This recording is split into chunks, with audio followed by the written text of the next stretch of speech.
Hey friends, your pal Mike Shea from Sly Flourish. This is a special episode of Sly Flourish's The Lazy D&D Talk Show.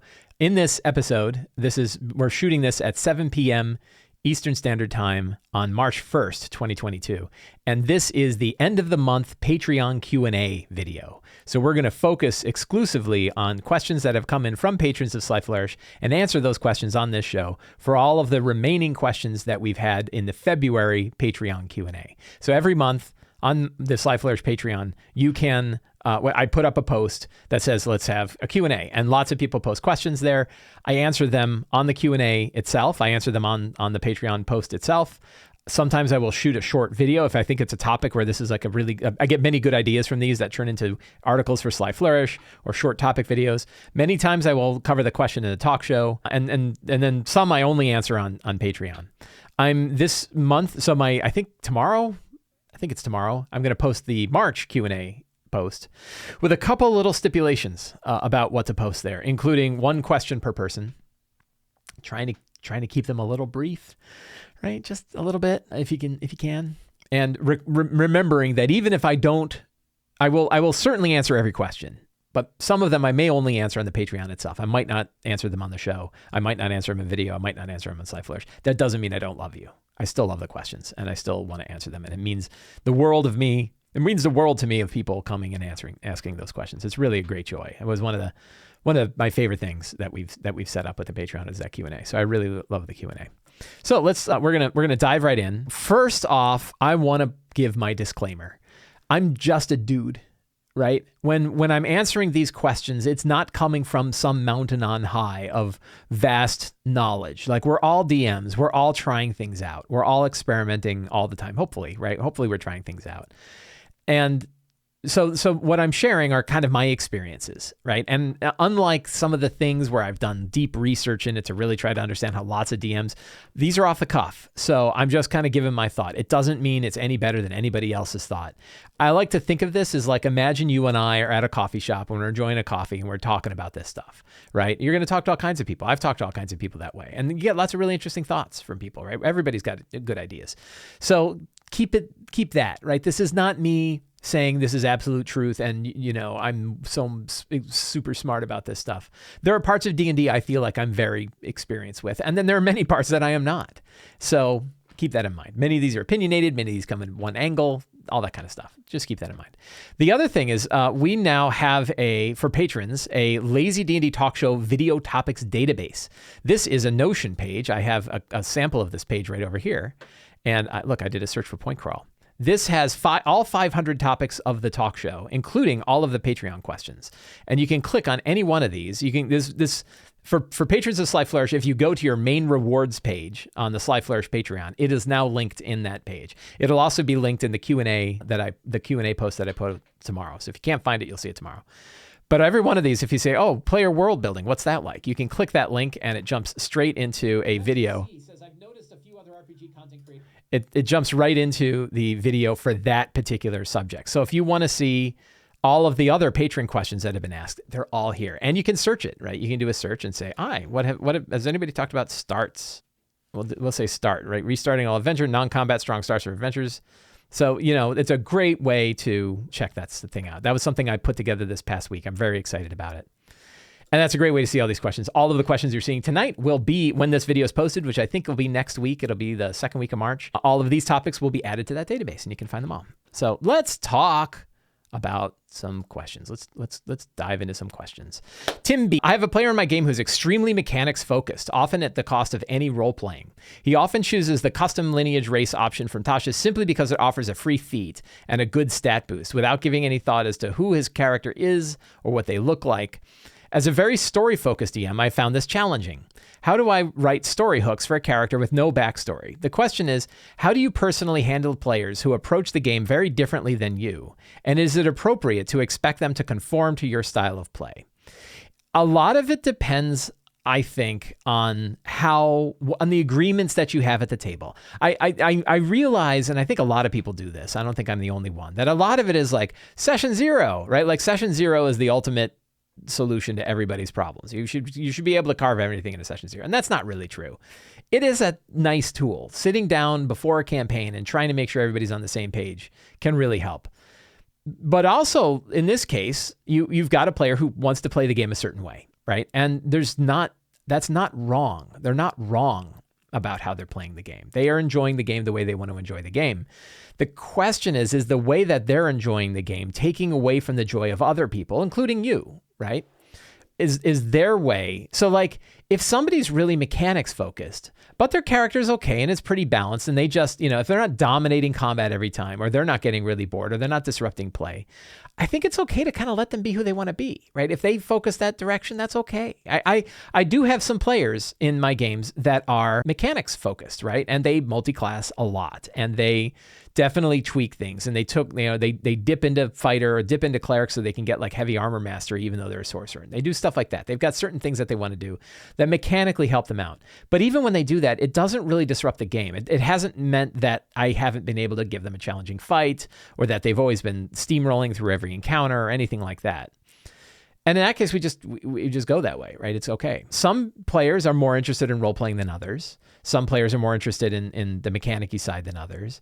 The question is, does it work at the table or not? I think you say, is it appropriate to expect them to conform to your style of play? It is if you didn't tell them what it was. And it is if you didn't make that agreement ahead of time. If you did make, if you are able to kind of start fresh with a new campaign and say, I'm really interested in making sure that we have a story-focused campaign where all the characters have X, Y, and Z, they can kind of decide if that game's not for them. But if it's somebody you've been playing with for a while, that can also be like why are you building the game now so that it excludes the kind of play that I want? It might be a conversation to have, right? Sometimes people drift in and out of games because the game style is different than they want. So I'm always careful to try to say like, you're ultimately not the guide to determine how they should be enjoying the game, right? They can enjoy the game lots of different ways. Some people just like being there, right? Some people just enjoy the social interaction of being with their friends, which is also great. Some people really like story or background or character or mechanics or whatever. Lots of different ways that they come. The question is, are the ways that they're enjoying the game being disruptive to other people? And if so, how? And how do you address that? That to me feels like the tricky bit. Tim, I hope that helped answer your question. Step Back says, thinking about where I can improve as a GM, I have found one major flaw. Oh, I love this one. I am too nice. Step Back, what are you doing? You need to crush their spirit.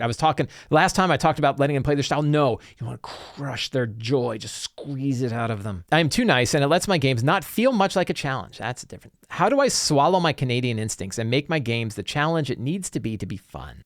I don't think there's any problem being nice. I am nice. I try to be a nice DM. I want people to have fun. I want people to really enjoy the game, and I'm on their side. I am a fan of the characters. I'm friends with the players, and I'm a fan of the characters.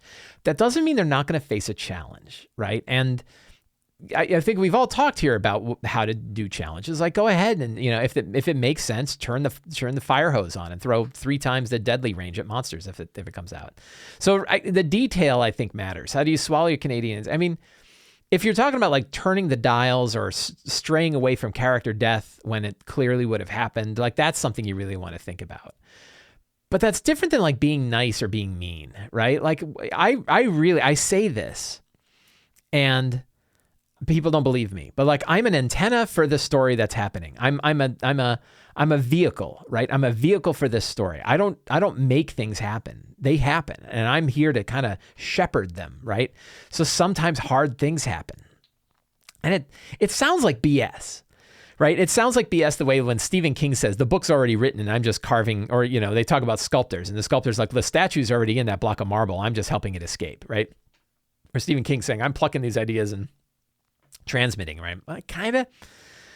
But really, if you think more about it that way, that like the situation is the situation and it's independent of you or your feelings or how nice or how mean you are. The situation's the situation and it runs the way it runs and things happen or don't happen. Some other things like rolling the dice in the open is a big one, right? Like I roll in the open. If I'm using an online die roller app, I make sure it's one that they can see. So if the monsters crit, everybody saw the crit, right? I don't roll behind the scenes. I like to joke that like I don't cheat on die rolls. Like I'm not going to fudge a D20. I will fudge everything else, right?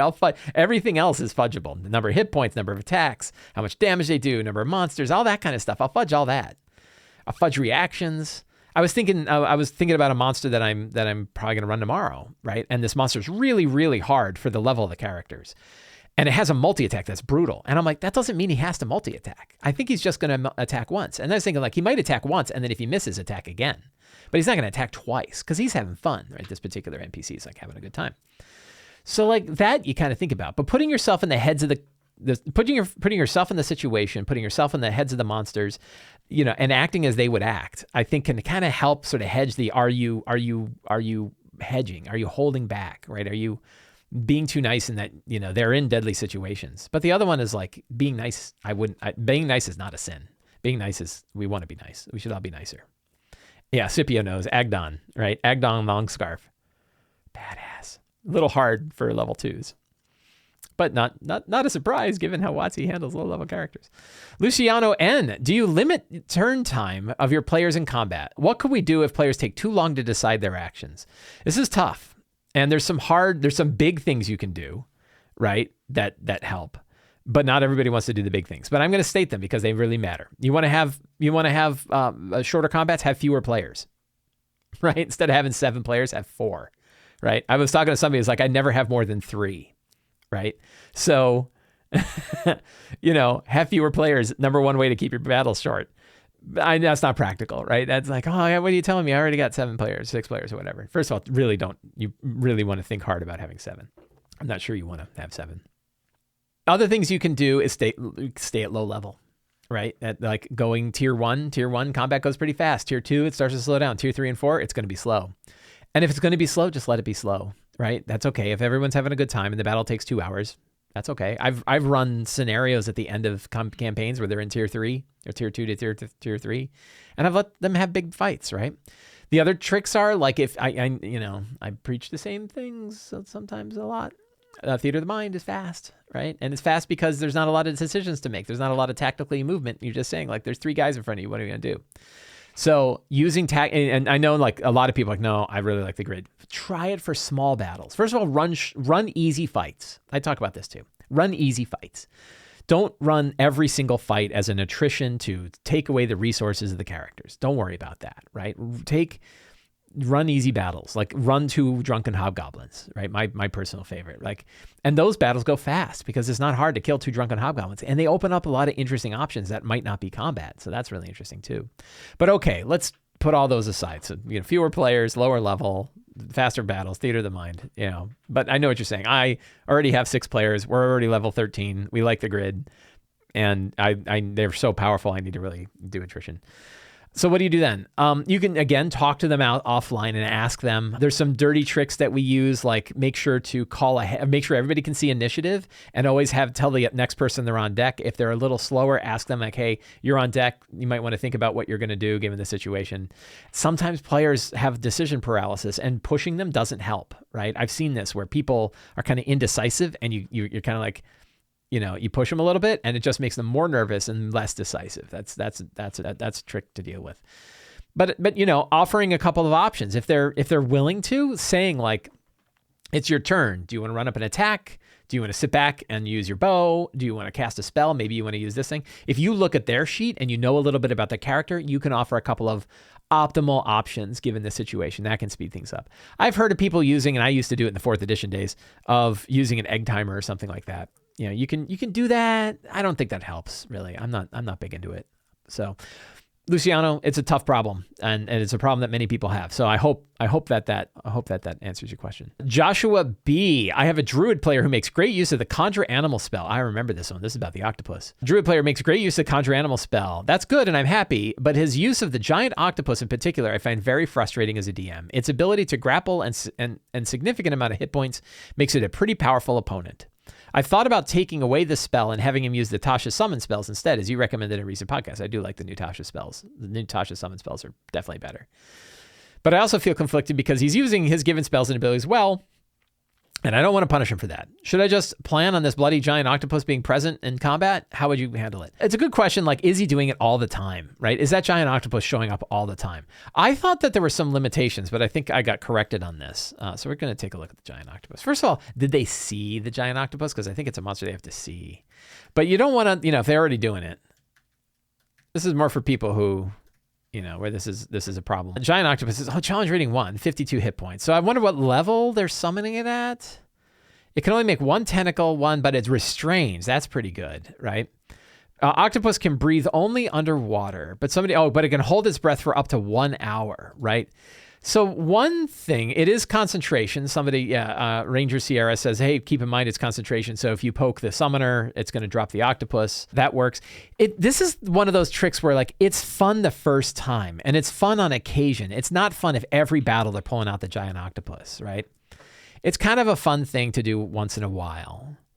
So you might talk to, I don't know if Teos is still hanging around, but you might talk like Teos says and say like, hey, how would you feel about really saving the giant octopus for special occasions, right? Just because it's getting like, it's kind of a weird thing to have happen all the time. Would you be good with it? Out of character, like, would you be good with kind of saving your giant octopus for the special battles? And they might say, sure, right? So that's a kind of question. The other one, I would argue, I know this isn't rule as written, but like when you take an aquatic creature and you put it on land and you summon it like this, I don't think it's going to be super happy, right? The fact that it can hold its breath for an hour doesn't mean it's happy about it. And you could BS your way and say like, it gives disadvantage, right?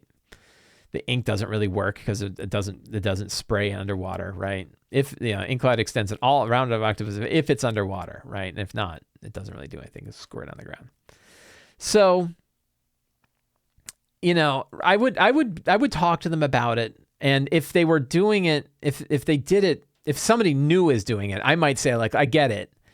The giant octopus is a thing, but like, first of all, I would argue, like, have you seen one? I really like the idea that you can summon creatures. I guess the summon animals is different. Like that one's not a creature you've seen that's polymorph that really has that. So maybe that's not a real good answer. But I might argue that like it's not a happy critter. It's not a happy critter. It's not the same as like summoning wolves, right? Where wolves are on land anyway. It'd be like summoning wolves underwater, right? Like how happy are those wolves? But I might just have the conversation outside of character. I think that's probably my best answer would be talk to them out of game and say, hey, how would you feel about keeping the giant octopus, aside for special occasions, right? And that just limits it a little bit. Otherwise, you just kind of enjoy it and let them be. Whoops. Chad M. I am excited to follow along in your Numenera game. Thank you. Game updates and thoughts. One comment I found interesting out there in the Ginormiverse was from I don't know what that means. Was from a GM. Maybe I kind of copied and pasted that wrong. Was from a GM who felt the players had a hard time encountering many creatures because they were all new and novel. That is an interesting situation. Anything could have a feature that could be dramatic and deadly, and the players would have no frame of reference to engage them. It's a game of exploration, but it was an interesting comment. As you prep, have you come across this yet? My thoughts would be to foreshadow or leave clues to what the creatures could do. I think the example is a creature with 100 eyes that led to a TPK, since, well, all those eyes turned into projectile weapons. I don't know about that one. I don't know about the one with 100 eyes. But the thing about Numenera that helps is even though all the creatures are goofy and weird, everything has a level, and the level is exposed to the players. So you are able to say, like, this is a level 7 threat, and they all go, we have to roll 21 or better unmodified, and we can't. It's a D20. And you're like, yeah. So they know. When they see a creature that's high level, they know it's high level. The level is exposed to the players, which means even the goofiest creature, the weirdest creature you've never seen before, if it's a level 2, it's pretty easy. If it's level 5, if it's like level 7, you're in trouble, right? And so, or level 9, you better run. Level 10, it's going to wipe out the planet. So, that level is a really handy gauge. And because it's exposed to the players, it's a really handy gauge for players to be able to get an idea how deadly something is. I haven't seen creatures. There are some creatures where they seem to be higher than their level. They have features that kind of make them higher than their level. I haven't seen a big one like that. Right? I haven't seen anything where a big one is like that. But it is a trick, and it's hard for both players and DMs, I think, of Numenera to get their head around the idea that like everything you see is weird. Right? Like injecting the weird is a big piece of Numenera. Everything is weird. All the monsters are weird. The locations are weird. It's a trick, right? It's a bit of a trick. As Octopus Summoner, I was an Octopus Summoner, was a blast, but I knew it was annoying, so I had self-ruled certain circumstances to use. That's what I mean. There's, I talked about this a little bit, that like, players can be nice too, right? And maybe you need to be playing like, look, I know you love this thing a lot. I don't, right? It would help if you didn't. I have players who like, yes, I can summon woodland beings, but I'm not going to, right? Or I ask them, like, would it be okay? Like, you don't have to make hard rules. We're all friends. And you're like, look, that thing just doesn't work as well. Like this concept doesn't fit our overall theme as well, or it's just really hard for me to deal with that every time. Could you use that only when in certain circumstances, right? I think that works. CR1 Bandit says, I've put the half the sea limit on Druids with wild shape because I don't want dinosaurs in the game. Yeah, I think there are some of that summoning things where it helps if you've seen it. And it also kind of makes a new form of loot, right? Like I had players in my Frostmaiden game who were excited to see like mammoths. They were like, when I saw a mammoth, because it unlocks a thing. It's like catching a Pokemon, right? They're like, oh. And so if you can find a way to throw a giant ape in there, like, I got the giant ape. I get to polymorph into giant apes now. It is very Pokemon-y. So you can actually turn it into a reward, that idea. So yeah, definitely neat stuff. Let's hit the next question. Bram M says, I am having trouble getting fantastic locations into my games. Maybe my homebrew settings are too normal for making big set pieces, but it's hard to think of something every session. It's almost like there's a blockage in my head for making cool places. How would you scale down fantastic locations when your first advice is making them all big? Yeah, big and old, right? My dirty trick was big and old. But there's other ways too. And not to pitch my own book, but you did ask me that, like the Lazy DM's Companion, if you look in the monument section, both the workbook and the companion have lots of ways to kind of shake up ideas about the kinds of things people would find. If you've watched my Numenera games, the Numenera prep videos, you've seen me rolling on tables to try to gin up weird stuff, right? So I really like that idea. I like the idea of combining multiple tables together. I love the like origin table and the condition table and the weird effect table and the monument table. And that gives you 4 tables with 20 different options each. And you just roll on those and they give you ideas about weird things they could find. So I really like that style. I use it a lot when I'm trying to make fantastic locations. The other thing is like, and this is true in Numenera too, right? Not every room needs to be weird. Not every single chamber needs to have some new strange thing. It works when you want to kind of want to put them in when they make sense, right? And it's okay to have like the storage closet, right? It's not great, but like if they're in a normal place, like functional rooms are important too, right? So not everything needs to be fantastic, but yeah. Golden Buffalo 76 says a fantastic location can be mundane. In Stephen King's memoir, he describes a restaurant in remarkable detail. Same book that Mike referenced earlier. Yeah.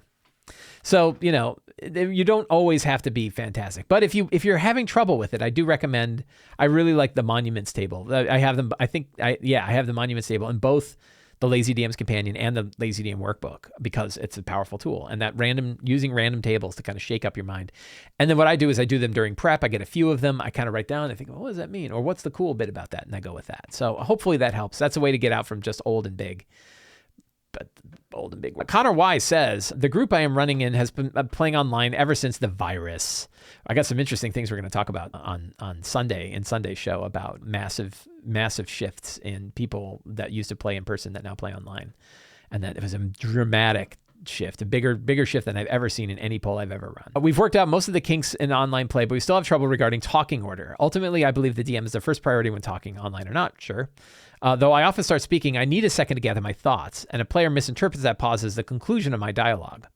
My question is, do you have any tips or ideas for talking order structure, or perhaps a way to practice the etiquette of talk order? We really want a systemic order to follow, but I think that it really boils down to individual player responsibility. Yeah. So I really recommend taking a look at Ginni D's video about table etiquette for online play. It's the best video that I've seen on it. I really recommend it. I'll link to it in the show notes. It's a fantastic video that talks a lot about the issues of online engagement and how that works. And there's a lot of tricks with it, right? A lot of people talking over each other. Nobody knows when. I've also talked about the paralyzing effect of it, right? The paralyzing effect is that nobody says anything. And then you want them to talk and they're not talking.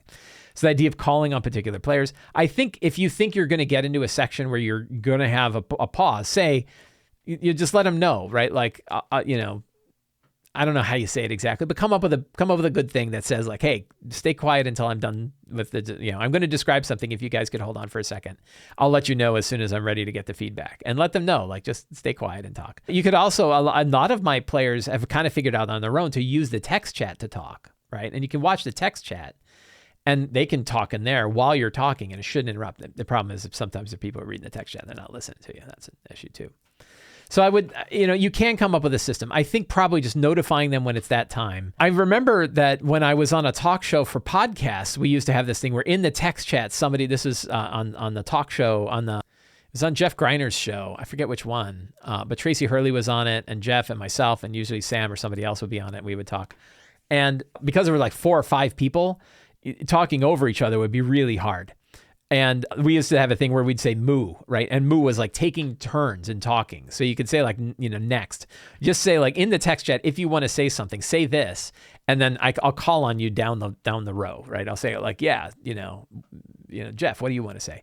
And it was a good way of doing moderation without people talking over one another. And that was during a podcast show. So that kind of thing can work too. Use the text chat.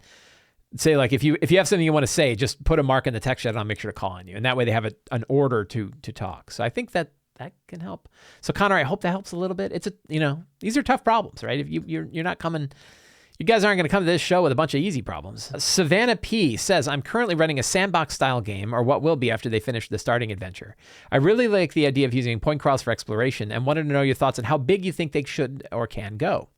Specifically, I'm wondering if Pointcrawls could be used for a larger region like the Sword Coast. I swear I've answered this question before, but I couldn't find it. Or do you think they would work better for smaller areas like cities and dungeons? I think they can work anywhere. I think Pointcrawls are an incredibly flexible idea. So for those that aren't aware of like what the hell a Pointcrawl is essentially a way of handling overland travel in a similar way to the way you run a dungeon. Only instead of rooms and halls that kind of build dungeons, it's locations and paths. Right? Your locations could be small, like a statue, right? An old crumbling statue of a goddess, or it could be water deep, right? A city of 1 million people. So the locations can be any kind of size. And then there's a path that takes you there, like the tradeway, right? Like Waterdeep, Dragon Spear to Waterdeep, or Daggerford to Dragon Spear are 2 locations. Dragon Spear is a castle and a ruin, and I'm looking at my map on the wall. And Daggerford is a small city, right? And the Tradeway is a path that connects them. The Tradeway is a road, right? But you could also say, like there's paths through the Troll Moors. I don't think the Troll Moors are there. The Troll Hills, right? There's a path through the Troll Hills that also gets there. So the idea of a point crawl is it's a network of locations and paths. The paths are in-world paths. They could be a shoreline, they could be a river, they could be a dried riverbed, they could be a dimensional portal, they could be, anything, right? And then the locations that connect them. But the answer to your question is they could be as big or as small as you want. They could be very small, right? Like a small area of a wood. They could also be all of the Sword Coast, right? So I think there's no limitation on size, right? I think they can go very big. But I like the idea. To me, the thing that really works, and they say this in the Dungeon Master's Guide, the 5th edition Dungeon Master's Guide, doesn't use the term point crawl, but it definitely talks about that concept, which is you can handle overland travel the same way you're handling a dungeon, which is instead of rooms and halls, it's locations and paths. And you can still do JQuay style things with secret paths and loop backs and weird layers and all kinds of stuff. There's so many things you can do. Look up like JQuaying the Dungeon, an Alexandrian article about how to really make interesting dungeons with lots of interesting ways to interact with them. And you can do the exact same thing with point crawls. It works well with point crawls. So Savannah, I hope that answers your question. Jason K, you've mentioned in several videos about having an outline for your campaigns to give some structure to the plot you are improvising. Yes. Do you have any suggestions for how a GM might create such that supports and is supported by the session development and spiral campaign development? And how would you handle a short campaign, 8 sessions, compared to an epic campaign, 50 sessions or more? I want structure to give my improv some direction, but I'm not sure how to handle that in that approach. So yeah, you may have seen in other ones, you might see a Numenera one, where I'm starting to get my head around, like, what do I generally think this campaign is going to be like? What sort of things are on the way? And like in my Eberron campaign, they took very different paths, but I still had a general idea. Like it just helps. It just helps me to have like a feeling that I've got some organization for this campaign. It doesn't mean it's going to happen that way, but it means I have like an idea of the big beats, right?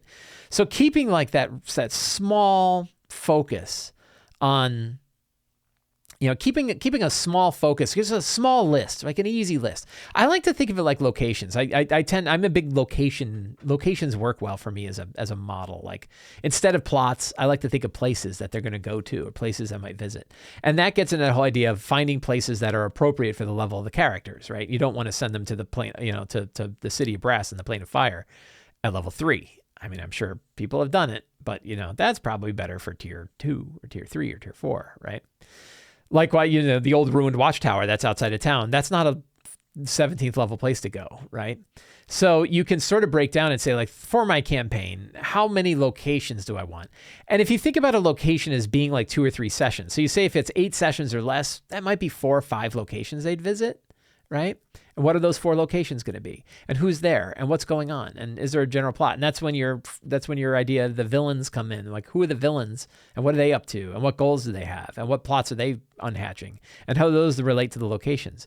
So you'll see it. And examples that I've done before are taking a look at the campaign outlines that I've done on Sly Flourish before, like the 1 to 20 Knoll campaign, the 1 to 20 Demogorgon campaign. I have a few. I think I've got 3 or 4 campaigns where I just kind of wrote out like the locations of places.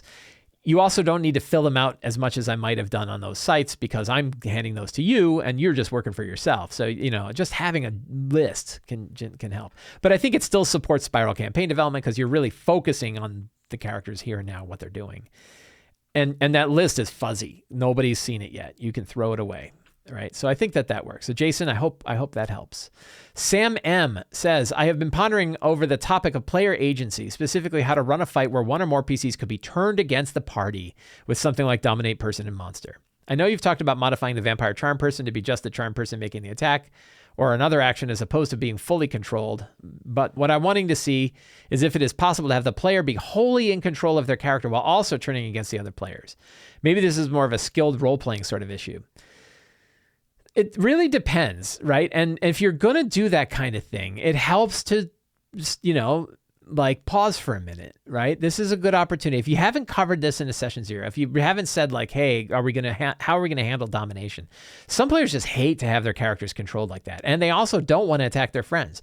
Other players are totally into it, but not everybody might be into it. And if you say like, I cast dominate on the barbarian and the barbarian's sweet, I'm going to go kill the wizard. And the wizard's like, why do you want to kill me? It can cause out of game friction, right? So you might want to say like, pause for a minute, like, Paul, are you interested in running your character as though they have been charmed by Strahd? And they say, yeah. And you say, is the rest of the group okay? Like, Paul's acting as Strahd's agent. Paul still loves you guys and Paul's character still loves you guys, but are we all cool with that? And if they say, no, I don't really dig that style, you say, I think it'll be better if I command the character as Strahd would, rather than you doing it just so. So it's a good time to pause for a minute and ask the players how they feel about it, right? Are we good with this idea? Because even if the player who's doing it is good, that doesn't mean everyone else is, right? So it's a tricky spot. And then you have that problem of player agency, right? That like if you're charming them and then you're controlling them, well, now they're just sitting there playing their Nintendo, right? Or playing I don't know, the latest clicker game on their phone. That's not great either. Which is why I really like the, reaction, I charm you, you take your reaction to move and make an attack against a friend, but then you still have all your actions afterwards. I kind of like that style. But that's tricky. But I think the big question is, so, talk to your players and are they into it or are they not into it? If they're not into it, they're not into it, right? Like, again, it's not our responsibility to make, it's not our responsibility to make people happy. Brandon says, I'm enjoying the City of Arches PDF. Thank you so much. I am really enjoying it. If you like the City of Arches, you'll like it even better now because it's got new maps and stuff in it, and it is gorgeous. The new maps are just awesome. So if you downloaded it before, go download it again because it's badass. I was wondering, what software do you use to lay out your documents? Word. And it sucks, right? I am using Word because I have it and it's handy and I can use it kind of. And I asked, so Brian Patterson of D20 Monkey is actually the one that gave me the little borders that I use on it. And I've been using it now for a while and I like it. And it means that it's very fast for me to I can write it in Word, I can clean it up in Word, and I can hit a button and I can export it to PDF, right? But boy, Word blows. Like Word for layout blows. And I was just struggling with it yesterday. It just does weird things and you don't know why. And it's inconsistent and like you undo and like the undo isn't undoing the things that you wanted to undo. It's just terrible. And I should learn a better desktop publishing piece of software. I should learn, Adobe. I should learn, InDesign or something, some program that would make it do it. But apparently that is not this day. So yes, I'm using Word. Nick H says, I am planning on running a Grendleroot campaign once my current game wraps up. That's awesome. And was wondering what would be your Appendix N. This is very cool. I found giving a list of inspirational works in session 0 really got my players to understand the tone and genre. This is great. And so I answered this question. I answered this on the Patreon. So I hope you saw it there. But I gave it a little thought, and I actually added one from what's on here. So one of the things I did is I looked at which movies helped influence the adventures that I had in it, right? And so there were definitely some that are directly influenced by certain movies. Fistful of Dollars is, a really good one. The Good, the Bad, and the Ugly is really good. I would put Seven Samurai, of course. I always put Seven Samurai. Seven Samurai is so awesome. Right. Raiders of the Lost Ark, of course, right? Just pure adventure. Another one I'd add on here is Goonies. I think Goonies is a good one. One thing that I think can really help capture the idea of Ruins of the Grendleroot is that, like, it's okay to be a little goofy and funny, right? It's meant to be kind of a fun, big, terrible things can happen, but also, like, it's meant to be a good time, and the explorers are having a good time. That's why they're there. And that's why I think, like, the fun of Goonies can really work, right? That they're having a good time. The Keep, polar opposite of Goonies, but this is by Michael Mann, a relatively unknown movie, but it was the basis. There's a adventure called The Cell that's directly taken from The Keep. Prince of Darkness, but that's not a funny movie. It's full of horror, but it's a really cool one, and it's all about, like, 500,000-year-old canisters holding Satan. It's really awesome. The Ritual, I really love this movie. Again, another grim one. The Descent, everybody would talk about The Descent. The Descent is also really grim. So these three, like The Keep, Prince of Darkness, The Ritual, Descent.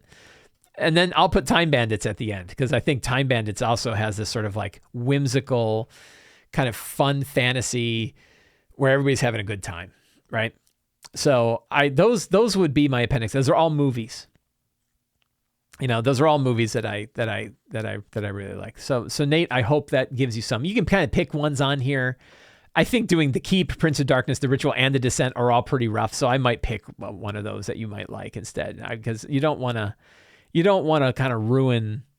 Those are really grim movies. They're great. I love them, but they're kind of grim movies. Actually, a lot of people love The Descent. It's fine, but I thought Ritual is way better. James C. says, how do you determine the reward for quest completion? I've used the individual treasure table in the DMG, but it seems a bit low. Yep. On the other hand, the treasure hoard table seems too high for every quest. Maybe. Yeah, probably. What would you suggest? They talk about how many treasure parcels are expected to be delivered across the level range of the characters. I can't remember if it's in the Dungeon Master's Guide or Xanathar's Guide, but it has it. I also kind of broke that down and looked at it, and in the treasure tables for the Lazy DM's Companion, I broke those and said, these are 4 treasure parcels you can offer up against a level. And they're meatier than the individual rewards, but they're not as big as the entire treasure hoard, and that way you can space it out. Most of the time, it's what you're really worried about are magic items. And I like to offer up one substantial magic item per session, or at least per adventure, so that by the time they get to higher levels, everybody should have one, right? So I usually drop like one permanent magic item, usually per session or maybe every other session. And that especially if they're randomly generated, they can help a lot. So it's a little tricky, but yeah, if you look at like how many treasure parcels, treasure kind of groupings they're going to get, I think it's Xanathar's Guide that describes that. You can use that, but also if you want something a little simpler, the Lazy DM's Companion has a treasure table that kind of breaks down treasure by level, and you can sort of use that, and that helps. It's bigger than individual, but not as big as a hoard. But I use the hoard, and I think like you can take a hoard and divide it into chunks, and then drop those chunks into different spots, right? And or just once in a while give them a big hoard. Just drop relatively meaningless amounts of gold until they actually like, take out the hobgoblin fort and find the treasure hoard that's there. And it's big, right? It's got lots of stuff in it. I think that can work too. So James, I hope that. Norton asks, you have talked about upward and downward beats a lot. Have you ever used upward and downward beats during the same combat? Absolutely. For example, if the players are having a bad time, they might get an unexpected advantage. Yep. Or if the combat is going well for them, enemy reinforcements are arrived. Yep. I like the idea, but at what point does it become too much of a DM's fiat? It's a good question, right? That's that last part is the real zinger. That, yeah, we have our hands on the dials, and the dials can be used for beats, right?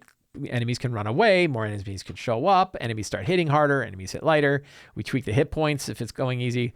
But when is it too much? And I've talked about the idea that, like, if you imagine you have 4 dials, right? You have this box with 4 dials, and the 4 dials are number of monsters, hit points of monsters, amount of damage they do, and how many attacks they get. That those have resistance to them. They're springy. They don't just churn real easily and you're done. They want to be in the center, right? And so you turn them when you think that they're really going to help, and then otherwise you just kind of leave them be.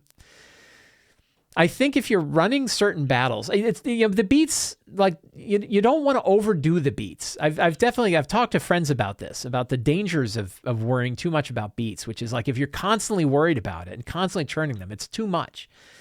You really just want to have an idea when you need them, right? When, wow, it's been a bummer. It's been like the Descent, and it's just been a bummer for half the session, right? Well, now's the time to drop some good stuff on them. If they've had a battle and you're looking around and everybody's like, oh, this thing again.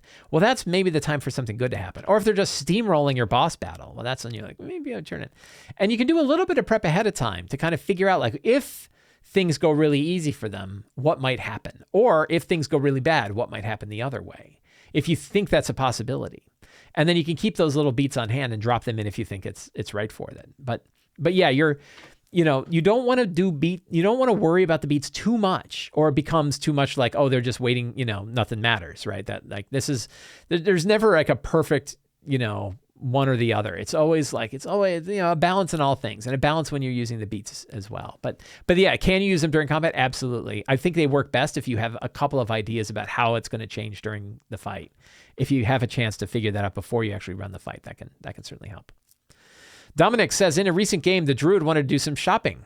I had a few shops prepared and repurposed, but my main problem was coming up with interesting items to offer. I have several item books on hand, Vault of Magic, Griffin Saddlebag, DMG, but flipping through them on the spot proved to be very time-consuming and boring. Okay, yeah.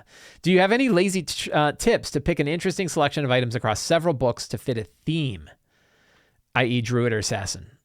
Man, the theme aspect threw me off. I didn't read this. I read this question and I didn't get all this far. I think to start with, rolling up some items ahead of time can help, right? I would this is an area where doing it on the spot is probably not great. You can do it. I've been doing it with ciphers in Numenera. They just roll up ciphers. I don't plan them ahead of time. We just roll them. And you can do the same thing with, there's online tools that can roll really fast, right? I would love to see a Vault of Magic online tool that can roll magic items from Vault of Magic. That'd be cool. They need to do that. But I think that trying to focus them around like Druid or Assassin, you're going to want to do a little bit of homework to say, like, what are the kinds of items that might be interesting for them? Like, what do they want? And that's where, like, asking them what kind of items they're interested in helps you get an idea of the kinds of things that might be available. But I always like to use, to me, the ideal sort of magic item distribution is to get a wish list, right? Not a specific wish list, but a general wish list. What are the kinds of items that you want to get? Not which specific one, but what kinds of items do you like? I like big swords, right? Or I like armor, or I want this thing. And you keep that in mind. And then the other side, you roll randomly. And the random ones are really interesting. You get really kind of crazy fun magic items. On the other side, you roll specific items that help people. But like focusing for like Druids are a little tough, especially if they're like shape changing all the time. There's not a lot of stuff. Assassins, what do Assassins want? They want armor, and they want weapons, and they want things to help them assassinate, right? And so like that's a little easier because like good weapons can do it. And then you can customize stuff. I'm a big fan of customizing magic items by adding like spell effects to them or giving them a theme that kind of fits. So like building a dagger for an assassin, that's a lot of fun. And you can just make one rather than going to the books and picking one. So Dominic, I hope that helps answer your question. Kent B, I just read City of Arches and thought it was fantastic. Thank you. Another person who loves City of Arches. By the way, and I love it too. I'm very happy with it. Go download it again. It's cooler. It's newer and better. The map is freaking awesome. Let's look at it. You want to see it? Let's show it off. Let me go find it. Come on. City of Arches. First of all, I changed the cover because I like the map so much. I changed the cover art to be part of the map because I think it looks badass. So this art is by Chloe Ballard. She turned it over. We've been working on it. She's been working on it for a few weeks, and we turned it over. So the new City of Arches book, there's a couple of tiny little tweaks in the text. I don't even remember what they are. And at the end, we now have the map with these things. This is the word sucks. When trying to put these things in there, it sucked. But it's got a nice keep. Oh, God, isn't that map awesome? I just love that map so much. It was so great to do. The player's guide is now in it. So there's a one-page player's guide. You could give the player's guide and the map to your players. You could actually print the map on the back if you were giving a physical one, or you can pull those 2 pages out of the PDF and hand it to them so that they have what's going on in the City of Arches. I've been working on this too. And then the Obsidian Skull, my quick 1 to 2-ish hour first level adventure. It does not have, sorry, Teos, I really wanted to put rats in here, but there's no rats. But there are cultists. It's got cultists. It's a quick 2-page adventure for you to enjoy a little bit of time in the City of Arches. So that's the City of Arches. It is available to patrons right now. You can go, if you become a patron of Sly Flourish, you go pick it up.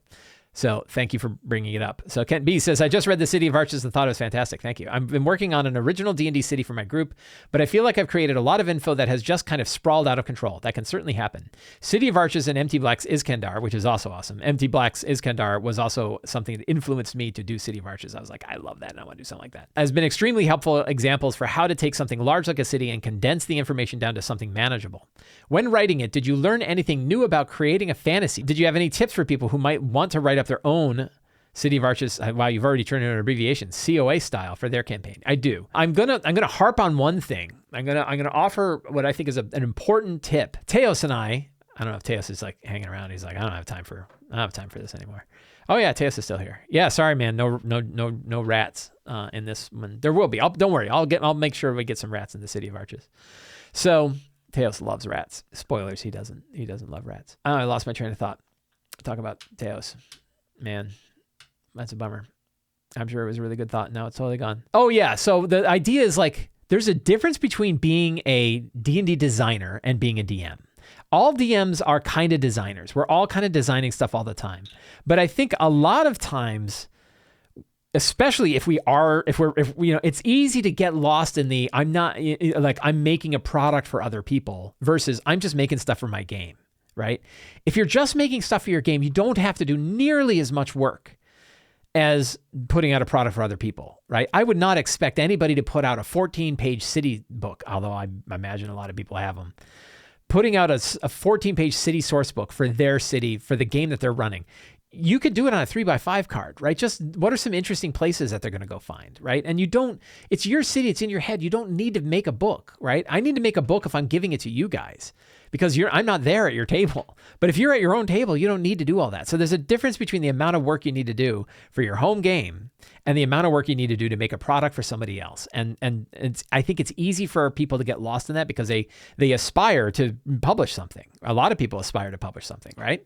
But the reality is like, just jot some stuff down. Like, trust me, the notes I put down for my game, they're not publishable, right? Like you can see the kind of map. I'll show you like, when I'm the kind of maps that I put together for locations, we'll go to like the location. This is from my Numenera location, right? The Temple of Faradon, right?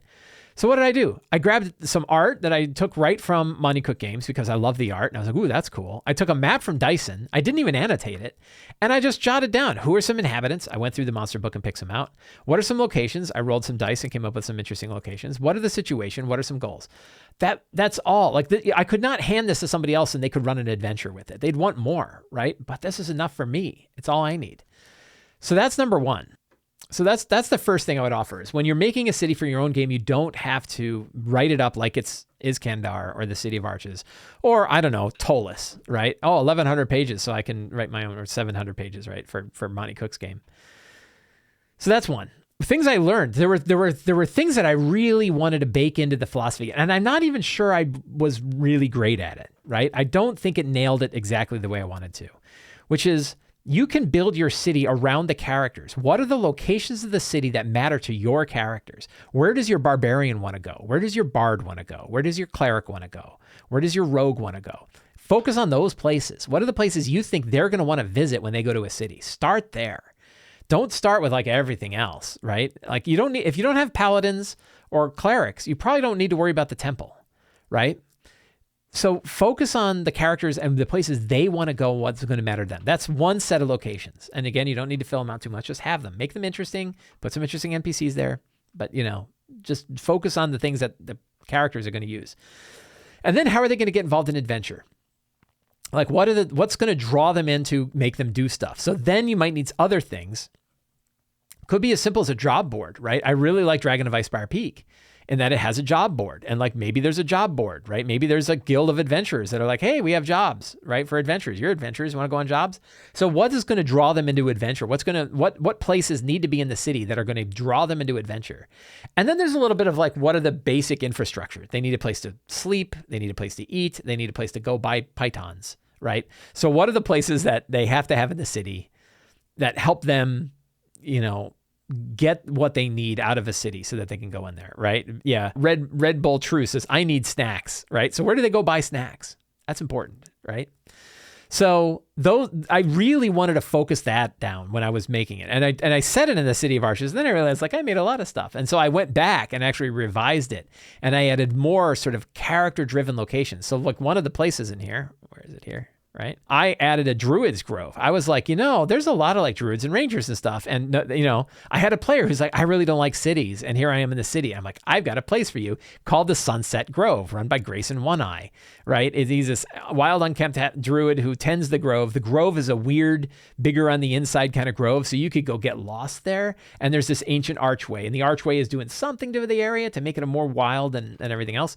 But it means that in the middle of the city, actually in the northwestern side, in the northwestern side, there is a grove. See all the trees, right? It's not huge, but like in the description, it's like you could go there and get lost. Well, that's so there's a place for Druids and Rangers to go, right? It's specifically designed for them. So there's a place for wizards to go. There's a place for fighters and bards to go. There's like a lot of the locations of this city are designed to fit character classes. And then the whole city is designed to fit any character race. That's the whole idea that travelers come to the City of Arches and don't even know they got there. But it's totally cool to have Loxodon and lion people and turtles and whatever. Any weird race makes sense in this city because it's this melting pot of people that came from all over the multiverse. So building number one, and the thing that I think really answers your question here, is building cities that are there to support the characters, right? The specific characters. You have specific characters.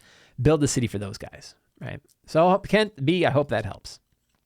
TJ says, I have a question. TJ's got the long question here. Look at this. TJ says, I have a question about how to telegraph a potentially deadly situation to the PCs without spoiling it for them or the DM. Do you have any suggestions on what to do when the PCs get in over their head, especially on a side quest or a non-main storyline thread? In my Grendleroot game, we'll give you a free pass on the giant question because you're going to talk about Grendleroot. In my Grendleroot game, the PCs are just about to embark on their journey to the Black Cathedral. I love it. But heard some weird undead sightings up at the Marrowhold. That's very cool. Balin asked them to do some recon, and they decided to go check it out before heading into the Black Cathedral. When they got to Marrowhold, they witnessed some of the Marrowhold is a great name. Did I come up with that name? They witnessed really dangerous stuff going on the other side of the moat. Vorin, the Bone King, was using an undead army to construct necro portals to fill the moat once again with ghouls, in preparation for Yalin's return. Yalin is one of the archmages. Wow. So yeah, you jumped right into the deep end. Instead of keeping their distance and gathering information, which is what I seriously thought they would do, they took it all in, witnessed some really powerful creatures, and then waltzed in without a care in the world. The DM's nice. He wouldn't kill us. That session ended in a cliffhanger, so I had 2 weeks to prepare for the encounter. Fast forward, I prepared a staged battle that would bring in some interesting and powerful monsters, getting harder and harder, and giving them opportunities to run. But they didn't take the bait until the very end when I pulled a nuclear option and had Vorin show up with his 40 white champions and asked politely for them to leave. Leave. I wonder why they didn't just kill him. I didn't want to TPK them, but I didn't want them to feel like they were getting nerfed. Yeah, tricky. So one big thing is players hate to run.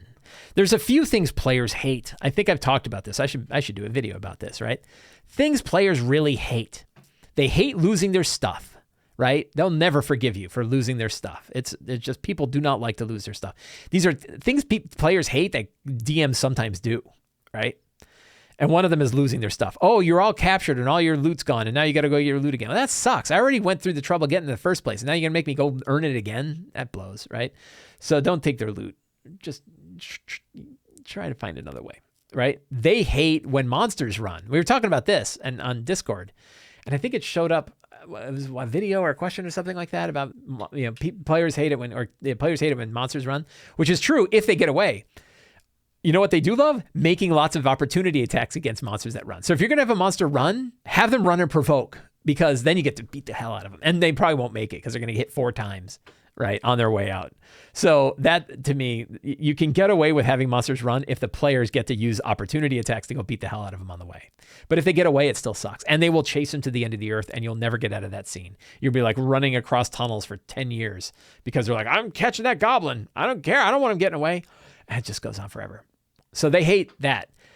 They hate running more. They don't ever want to run. First of all, and I think Teos brought this up. I think I've heard him talk about this. I'm just talking about Teos all night tonight. That the game does not have good mechanics for running. There's not a good system for running, right? There's kind of like the will, the willpower says of what is it called, morale. There's a little bit of a morale system in the DMG, but there's no good way for characters to disengage from a battle and run, right? If you think about like Final Fantasy, where you could like hit the left shoulder button and all the dudes would turn sideways and then flip away, there's no button like that.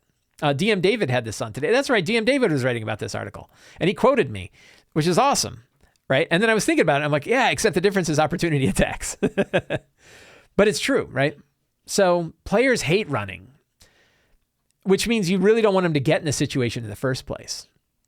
So what would I have done in this situation? First of all, I believe firmly in sharing too much than sharing too little. So I would be very clear with them that they are potentially getting into a situation that is deadly. I would say, because remember, their characters know more than the players do.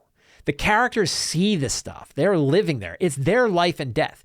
The player doesn't really care, right? The player cares a little bit, but not nearly as much as the character cares, because the character's there, which means characters have data. They have information the players do not have, right? The characters know more than the players do. So you want to project that stuff that their characters know to the player. Like you're looking across and you're seeing way more undead than you're going to be able to handle, right? You were pretty sure if you cross this river of ghouls, you're going to, it may be the end of your days, right? And if they say, F it, we're doing it anyway, all right, let's roll for initiative, right? And like they're going to get killed by the 40 whites. So, I think I don't have any problem, and I don't think you're spoiling things because the characters can see it. We were talking about Numenera, right? And the level 9 character. Probably characters can see what a level 9 monster looks like. And they're like, that thing has 100 eyes. And I think it's going to shoot me with 100 eye rays. I'd rather not be here anymore, right? I think projecting deadly battles is perfectly fine. I don't think you're spoiling anything. I think you are giving them information that likely the characters have. And I would do it. If they go in anyway, maybe they need, maybe things go bad. Now, there's that failing forward option of like, what if you threw them and you said like, look, it doesn't make sense that Vorun and the 40 white champions are not going to kick their ass, but maybe they're captured. Maybe they're captured and all their stuff is taken. But in this case, they made the choice, right? I said never do that. But if they go in, you're not forcing that situation, right? They could have won, probably not, but they could have not gone there at all. Right. Then the other one is, how do you create a right trigger Final Fantasy style where they can run? You can say like, there's a break in the battle and in the chaos of the situation, you think you have an opportunity to flee without worry, without getting a bunch of opportunity attacks. Or if so-and-so is willing to take one opportunity attack, that will stop the rest of you will be able to break away. Right.